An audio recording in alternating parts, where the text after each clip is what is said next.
వందనాలు సెట్టర్ గారు. ఎపిసోడ్లను చూస్తున్నారా?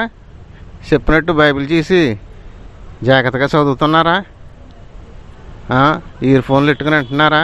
బయట వాళ్ళు ఎవరైనా ఉన్నారంటే క్యాటర్కి చూసేస్తారు. కానీ ఎలాంటి విషయాలు ఉన్నాయి ఏంట్రా బాబు ఈ పరిశుద్ధ గ్రంథంలో? ఏంటి ఏటో పరిశుద్ధ గ్రంథం అనుకున్నాం, ఏదో దిక్కుమాలి మాటలు ఉన్నాయి, దిక్కుమాలి పనులు ఉన్నాయి, నంచి పనులు అన్నీ ఉన్నాయి ఇక్కడ అని చెప్పి చండాలంగా క్యాటర్కి చూసేస్తారనమాట. మామూలుగా కాదు.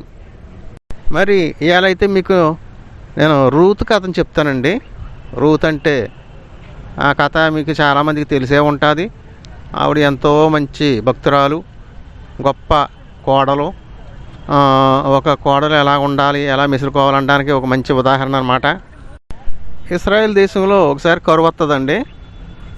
ఆ కరువు రోజుల్లో రూతు అనే ఆవిడ అక్కడ బ్రతుకుతూ ఉంటుంది. ఆవిడకేమో నవోమి అనే ఒక అత్తగారు, అలాగే ఇంకొక తోడుకోడలు కూడా ఉంటుంది తనకి. వీళ్ళిద్దరికీ అంటే ముగ్గురికి కూడా అనుకుంటాను, భర్తలో చాలా త్వరగానే చిన్న వయసులోనే చనిపోతారనమాట. కాబట్టి ఈ నవోమి అనేటువంటి అత్తగారు ఈ ఇద్దరు కోడల్ని చూసి ఏమంటుందంటే, మీరు ఇంకా వయసులో ఉన్నారు కాబట్టి మీరు మీ దేశాలకు వెళ్ళిపోయి మీరు వేరే పెళ్లి చేసుకుని బాగా బతకండి అంటుంది. అలాగంటే ఒక మంచి దొరికిందో ఛాన్స్ అని చెప్పేసి ఒక కోడలేమో వెళ్ళిపోతుంది. కానీ రూత్ అయితే మాత్రం, అత్త నువ్వు ఎక్కడ ఉంటే నేను అక్కడ ఉంటాను, నువ్వేం తింటే నేను అదే తింటాను, ఏం తాగితే అదే తాగుతాను, నిన్ను వదిలిపెట్టి నేను వెళ్ళిపోను అని చెప్పేసి అంటదనమాట. సరే, వీళ్ళు ఏమనుకుంటారంటే మన దేశంలోనే కరువు ఉంది కాబట్టి పక్క దేశంలోకి వెళ్ళి మన బతుకు తీరుని చూసుకుందాం అని వెళ్తారు. అక్కడికి వెళ్ళేటప్పటికి అక్కడ ఒక బోయజు అనేటువంటి ఒక పెద్ద మనిషి ఉంటాడనమాట. అతనికి బాగా ఆస్తి అంతస్తు అన్నీ ఉంటాయి. అతని చేలో కోతకు వస్తూ ఉంటే ఈ రూత్ వచ్చి అక్కడ పరిగి వేరుకోవడానికి వస్తుంది. ఆ అమ్మాయి ఎవరని చెప్పేసి విచారించి ఆ పిల్ల మనకి దూర బంధువురాలు అవుతుంది అని చెప్పి వాళ్ళ అత్తగారి పేరు కూడా నహోమి అని తెలిసి, సరే ఆ పిల్లకి కొంచెం పనులు ఎక్కువగా వదిలిపెట్టండి, వాళ్ళకి అదొకటే బ్రతుకుతారు కాబట్టి అని చెప్పి మంచి చేస్తాడు. సరే, ఇదంతా బాగానే ఉంది. ఇక్కడ అత్తగారు అయితే ఏం ప్లానింగ్ చేస్తుందంటే, ఈ బోయజు అనేటువంటి వాడు మనకు దూర బంధువు కూడాను కాబట్టి వాడికి ఈ పిల్లని అంటగట్టేద్దాం అని చెప్పి ప్లాన్ వేస్తుంది. ప్లాన్ వేయడం సరే బాగానే ఉంది. ఏం చేయాలి? పెద్ద మనిషిగా వెళ్ళి సంబంధం మాట్లాడాలి, పెళ్లి కుదుర్చుకోవాలి, పెళ్లి చేయాలి. కానీ ఈవిడ చేసిన పని ఏంటి తెలుసా? దిక్కుమాలి పని, నంజి పని, గూడ్సెట్ పని. నువ్వు బాగా ముస్తాబయ్యి అత్తరోగిని పూసుకుని ఈ బోయజు అనేటువంటి మనిషి బాగా తిని తాగి కడుపు చల్లగా ఉండి మంచి రాత్రిపూట మంచిగా అప్పుడప్పుడే నిద్ర పడుతూ ఉండే సమయంలో వెళ్ళి అక్కడ దుప్పడ కప్పుకుని పడుకుని ఉంటాడు కదా, మంచి గుమ్మలాడుతా మంచిగా తయారైపోయి నువ్వేం చేస్తావంటే, నువ్వు ఆ దుప్పట్లో దూరిపో అంటుంది. అసహ్యంగా ఉంది కదా, చాలా చండాలంగా ఉంది కదా. అదేనండి క్రైస్తవ బతుకులు అంటే. లంచతనం చేయమని చాలా స్పష్టంగా చెప్పేస్తుంది.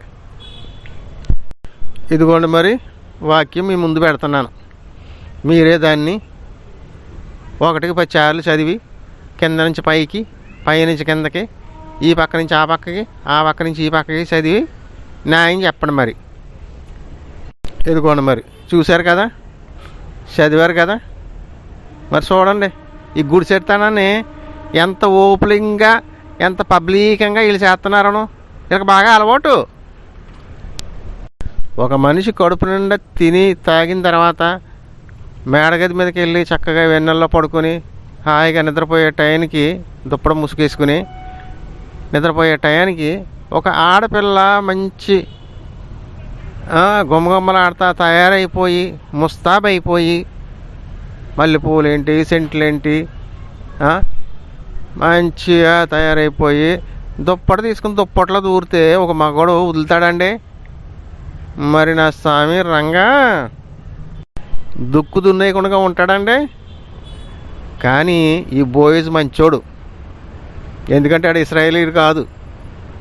కాబట్టి ఆడు ఏమంటాడంటే, అమ్మాయి నువ్వు చేసే పని తప్పు, అలా కాదు, నీకు పెళ్లి చేసుకోవాలని ఉంటే ముందు నీ దగ్గర బంధువు ఎవడన్నా ఉంటే, నేను పెళ్లి చేసుకోగలిగినోడు ఎవడన్నా ఉంటే ముందు ఆడితో మాట్లాడదాం.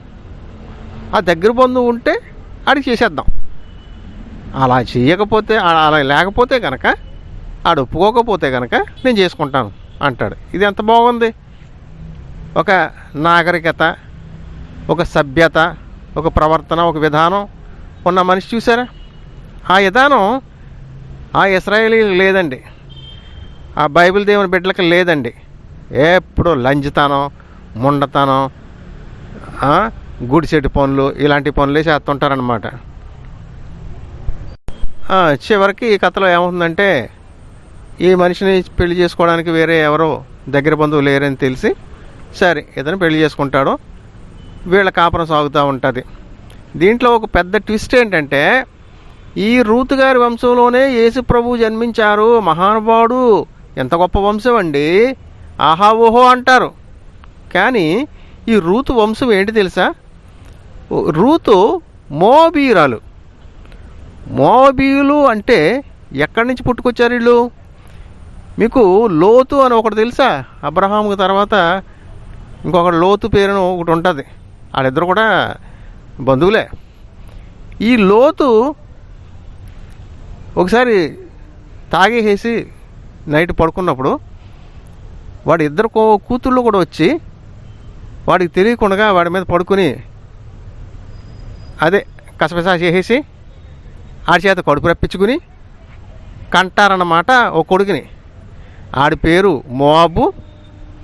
వాడి వంశంలో నుంచి వచ్చిన వాళ్ళే, ఆ వంశస్థులే మోవాబీయులు. చూసారా? ఆ మోవాబీయుల్లో నుంచి వచ్చిన మనిషే రూతు. మరి ఈ రూతు వంశంలో నుంచి వచ్చిన యేసుక్రీస్తు ఎలా మంచోడయ్యాడండి? లంజి వంశంలో పుట్టిన లంజా కొడుకు. లంజా కొడుకు అంటే తప్పేం లేదు. మరి వాడు లంజా వంశంలో వచ్చినోడు లంజా కొడుకే కాకపోతే ఇంకేమవుతాడు?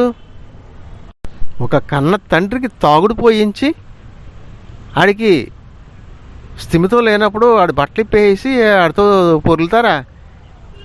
ఇదా దేవుని బిడ్డలు చేసే పనులు? ఇదండి రూతు కథ, రూతు వంశం. రూతు వంశంలో నుంచి వచ్చిన యేసుక్రీస్తు భాగవతం. ఆడు బతుకు తాగలట్ట. రేపు ఇంకా మంచి రసవత్తరమైనటువంటి కథ చెప్తాను. ఇంకా సూపర్గా ఉంటుంది అన్నమాట. దాంట్లో తెలిసిపోతుంది ఈ బైబిల్ దేవుడు ఎంతటి గొప్పవాడో. ఆహా, మీ 2 చెవులు సరిపోవన్నమాట, రక్తాలు కారతాయి. ఇక చూసుకోవడం, ఇక చూసుకో అంటాడు. ఉంటానండి మరి. స్తోత్రాలండి. ఉంటానండి.